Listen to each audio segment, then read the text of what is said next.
Perlissa and a kin would sometimes meet me afterwards. With a kin, the subjects of conversation very seldom strayed far from archery. Though I was very fond of him, I found Perlissa a more enchanting companion, not only because she was pretty for a Breton, but also because she seemed to have interests outside the realm of marksmanship. "There's a circus in High Rock I saw when I was a little girl called the Quill Circus," she said during one of our walks through the woods. "They've been around for as long as anyone can remember. You have to see them if you ever can. They have plays, and sideshows, and the most amazing acrobats and archers you've ever seen. That's my dream, to join them someday when I'm good enough." "How will you know when you're a good enough archer?" I asked. She didn't answer, and when I turned, I realized that she had disappeared. I looked around, bewildered, until I heard laughter from the tree above me. She was perched on a branch, grinning.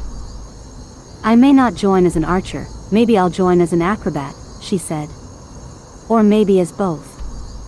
I figured that Valenwood would be the place to go to see what I could learn. "You've got all those great teachers to imitate in the trees here. Those 8 men." She called up, bracing her left leg before springing forward on her right. In a second, she had leapt across to a neighboring branch. I found it difficult to keep talking to her. "The Imga, you mean?" I stammered. "Aren't you nervous up at that height?" "It's a cliché, I know," she said, jumping to an even higher branch, "but the secret is not to ever look down. Would you mind coming down?" "I probably should anyhow," she said.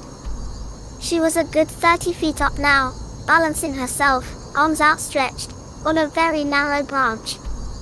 She gestured toward the gate just barely visible on the other side of the road. "This tree is actually as close as I want to get to your Duchess's palace." I held back a gasp as she dove off the branch, somersaulting until she landed on the ground, knees slightly bent. "That was the trick," she explained, anticipating the blow before it happened.